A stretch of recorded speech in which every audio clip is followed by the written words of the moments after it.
disturbing development. To talk about this, we have Joe Sistak, former congressman, former admiral with the U.S. Navy. We also have with us Robert O'Brien, a political observer of note, great note, and also former advisor to the Romney campaign on foreign policy. Let's start off with you, Congressman Sistak.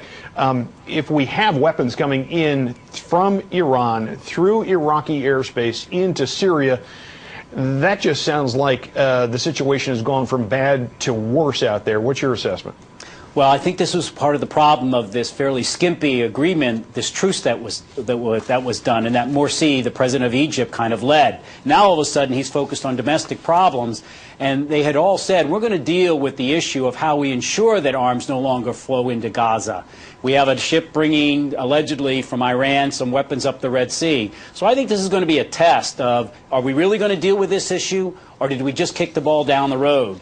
I think overall, though, let's step back. I'm hoping that out of this crisis, that this cycle of revenge and retaliation, that the United States, more than anyone, steps forward and begins to say, look, Israel and the United States are less secure if every 4 years Israel has to go back into the Gaza strips in order to take out what have become even longer range and more numerous rockets and missiles.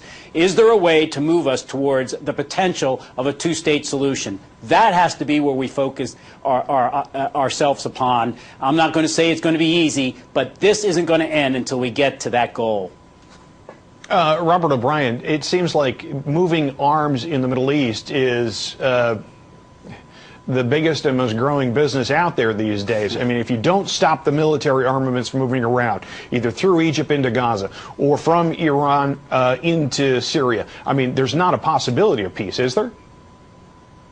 There really isn't. I was in Israel earlier this summer, and what folks don't realize here in the United States are the distances involved. I mean, you stand at one of the kibbutzim right across the border from Gaza, and all of these school children are subject to these flying IEDs, the unguided rockets that are civilian terror weapons. We have to stop it. The ship coming from Iran is very troubling. It's got two routes to get to Gaza to resupply Hamas. One is up through the Red Sea, as the Admiral noted, and then through the Sinai Peninsula into the tunnels and into Gaza. Or the other way is to come through the canal, the Suez Canal, into the Mediterranean. And there was another troubling development this morning. There were reports that Russia had sent warships to anchor them off the coast of Gaza. So the situation is tense. It requires American leadership. It requires getting the Sixth Fleet out there to keep an eye on our Russian friends and make sure that they don't have any ideas about how post-election flexibility might affect their relationship with Hamas and Iran, and allow those resupply routes to remain open for Hamas. We have to shut that down. We have to allow Israeli civilians to live in peace and not in fear of rocket attacks from Hamas, and that's going to take American leadership, and I hope the president is going to get involved. This is one where we have to be out front. We can't lead from behind here where Israel is involved. You know, if I could add to that. I'm sorry. Certainly, Joe. Well, no, I think it's a very important point, is we need to stand with Israel, who is our strongest ally in that region.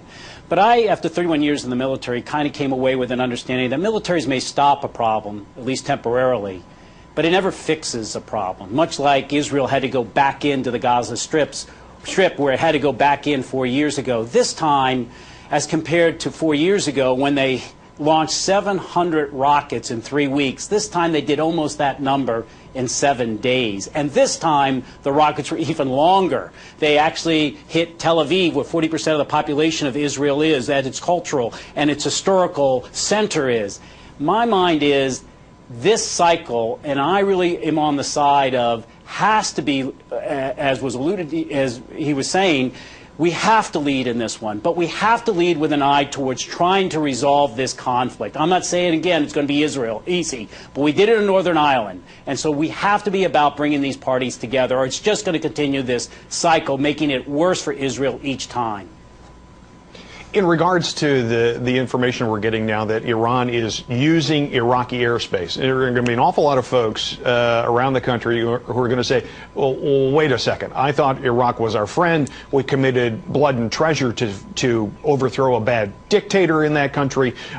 We helped them get back up on their feet. We pull our military operations out there, although we still have a military presence there. And all of a sudden, we've got this problem of them allowing Iran to use airspace to ship weapons over into Syria, something that they had to know the U.S. would not approve of. It goes to the question, okay, if we went to all this trouble of overthrowing a government in Iraq, then why did we do it if this is the end result? Well, we need some tough-nosed, hard-nosed diplomacy here. We've got to get tough with the Iraqis, and there's still a lot that Iraq needs from the United States. Most of their military equipment is going to be coming from us over future years. They want the F-16s. They want continued American advice.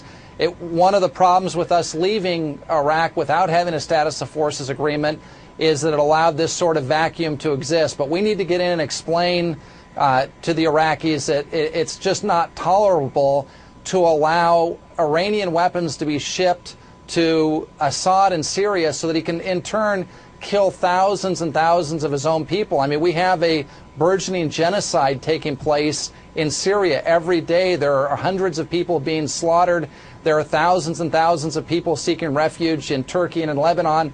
And the situation has the potential to engulf Lebanon and rekindle that civil war. So the Iraqis need to understand that although Iran has taken a lead role in Iraq with their Shia allies there, that we just can't stand by and allow this to happen. We've got to isolate Syria.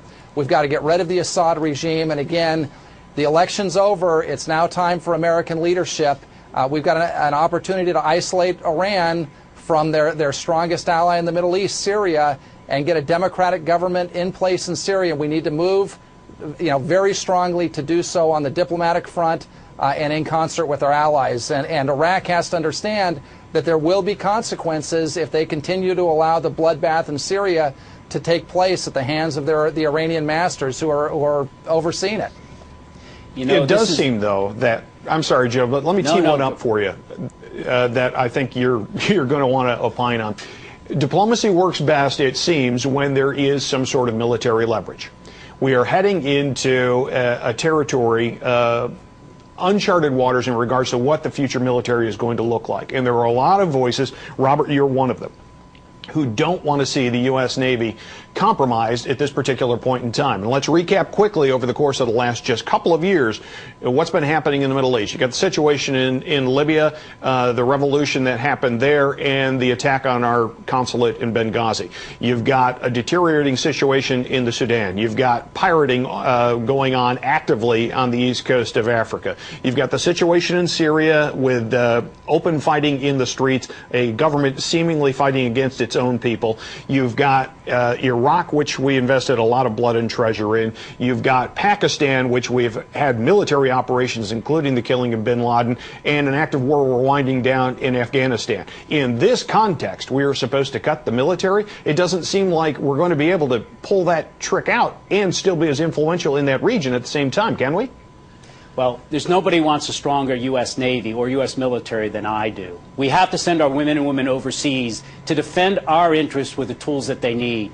But if you step back and look at an aircraft carrier today, the one that I commanded, the George Washington, the carrier battle group I had, it can strike 9 times the targets today in 24 hours that it could do just 15 years ago. That means we have 90 aircraft carrier equivalents as of 15 years ago. Do we need another aircraft carrier? And in all those challenges you mentioned, from Benghazi to bin Laden, what we need is to dominate cyberspace. In other words, I would always take, if I were out there, not another ship, but the ability to know what bin Laden was, the ability to know what really went down in Benghazi and have the agile force in order to respond to it. Imagine how we took down, though, for a while, those centrifuges of Iran, till we stopped them for a couple years, just delayed them by a virus. In short, as the Navy has been shifted by this president to 60% of its forces to the Western Pacific, rightly, because of the emerging superpower of China, where it has already claimed the East and the South China Sea as inland waterways because of the natural resources that are down there, having conflicts, naval ones already with Vietnam and the Philippines, Japan and Korea. Do we want to try buy another $2 billion submarine when we have 50 and they have 80? $2 billion a pop, but do we want a similar sensor system that we once had up near the Greenland-Iceland gap that could track every Soviet Union submarine and insanify with this sensor system the entire South and East China Sea so that when one of the submarine moves, it sends up a signal to a satellite, and an unmanned air vehicle comes over and takes it out. It's how we spend our money is what I'm most concerned about. It's not how many more ships we have. And I need to get Robert in before we go to break. Robert, on this, I know you're very much against the proposed cuts here. I've only got a little bit of time. If you could, please. Quantity has a quality all of its own, and while controlling cyberspace is important, I agree with that, you still have to have destroyers and frigates and aircraft carriers in the region when trouble arises. With sequestration coming, we're looking at a 250-ship United States Navy, highly capable ships, no doubt, highly motivated sailors and Marines manning them. But we have to have ships so that the president has options. At the end of the day, it's not going to be just computer hackers and cyber warriors that solve some of these problems when the Iranians are physically moving missiles into Gaza or physically moving missiles into southern Lebanon. We've got to have boots on the ground where necessary, and we have to have the ships to support them and get them there. So while I want to spend our money wisely, we can't watch the United States Navy disappear, especially with the problems we're facing, as the Admiral pointed out, in the South China Sea, the East China Sea. He was on the Washington. It was the only forward deployed carrier in Asia. It'd be nice to have 2 forward deployed carriers there. So, we got to have the right quantity in addition with high tech. I'm sorry, Robert, you got to go, but we will be hearing this debate again. Thank you. Over and over again in Washington. Great to be with you both. Robert O'Brien, Joe Sestak.